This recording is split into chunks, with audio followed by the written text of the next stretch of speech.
Hello, Dub Nation. Today we have some big news on the transfer market. Jonas Valančiūnas, who recently signed a contract with the Washington Wizards this offseason, may already be in the running for another trade. According to a senior NBA executive, the Wizards are considering moving Valančiūnas to gain draft capital and future assets for the franchise. Let's take a look at how this trade could be done, what it would take for the Golden State Warriors to make this move, and how Jonas Valančiūnas could, or could not, fit into the Warriors roster. But before we get started, we want to hear your thoughts. Do you think Golden State needs to update its roster before the season starts? Or are you satisfied with the current roster and focusing on young talent? If you think the current roster is sufficient, comment below. If you think they need to add another player, explain why in the comments. Jonas Valančiūnas signed a 3-year, $3.3 million contract with the Washington Wizards this offseason. When I first heard the news, I was a bit surprised, considering the wave of free agent movement in early July. Valančiūnas is a 32-year-old veteran center who decided to sign with a team like the Wizards that doesn't look competitive now or in the near future. This has raised questions about Valančiūnas' future in the NBA. An NBA executive detailed a possible path for Valančiūnas and the Wizards after signing the contract.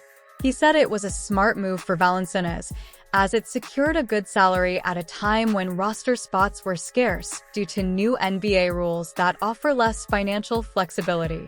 This contract ensured that he would get paid and gave the team the option to promise him to a competitive team at the right time. The executive compared this situation to what happens in MLB, where a high-profile player can sign with a non-championship team and be traded to a competitive team close to the trade deadline. With the NBA's new rules, we may see more veterans like Valančiūnas signing with smaller teams and being traded to competitive teams in the first season of their contracts.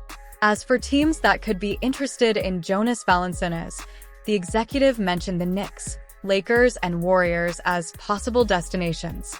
In the case of Golden State, if the Lauri Markkanen trade situation doesn't work out, Valančiūnas could be an alternative, albeit less attractive. Valančiūnas is a physical center who has improved his game throughout his career, similar to what Brook Lopez has done. He was initially a post player, but in recent years he has developed a solid three-point shot, adapting to the new era of the NBA, where teams play with 5 players spread out. He has maintained his post-game ability and interior scoring efficiency, while also providing decent defense in the paint. It's worth noting that Valančiūnas won't be eligible for a trade until December, due to his recent signing with the Wizards. That gives teams about a 6-month window between signing his new contract and potentially making a trade. Around mid-December, the Warriors could explore a trade for Valančiūnas, depending on how their front court is performing. If the Warriors are short on options at that position, as appears to be the case right now, they could look to someone to bolster the position. Valančiūnas could even start for Golden State. The executive mentioned that Washington is looking for a first-round pick as compensation, which could depend on the number of interested teams and the competition for Valančiūnas. Valančiūnas underperformed last season, but he still played in all 82 games, which is admirable for a 32-year-old center. He averaged 12.2 points, nearly 8.8 rebounds, and 1 block per game while shooting 56% from the field and 31% from 3. While these aren't the best numbers of his career, considering that a few seasons ago he posted 17 points per game and 10-plus rebounds at high levels of efficiency, there is hope that he can return to his 2022-23 level, maintaining his shooting efficiency and improving his three-point percentage, while also grabbing 10 rebounds per game and scoring in double figures.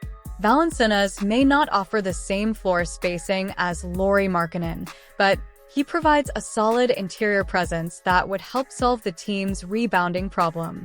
He is an efficient scorer in the paint and good at grabbing offensive rebounds. This trade may not change the situation drastically, but it would certainly improve the Warriors' roster, balancing out the positional distribution and having a positive impact on the team as a whole. We'd like to hear your thoughts. Should the Warriors pursue a trade for Jonas Valančiūnas? If you think they should move forward with the Lithuanian center, hit T in the comments. If you think a 32-year-old center with declining numbers in recent seasons isn't a good fit, hit P for pass. We want to hear what you think. Now, I'm going to explain why I would or wouldn't make this trade and why Golden State should consider it. I'm also going to present a trade idea that could be enough to acquire Jonas Valančiūnas from the Wizards. Let's dive in. Why would you trade for Jonas Valančiūnas? He's incredibly available. My favorite quote in the world of sports cliches is, "The best skill is availability." Valančiūnas has played 79 or more games 5 times in his career. He played in 79 games 2 seasons ago and 82 last season, and he's the epitome of consistency on the court, which I think is important for the Warriors.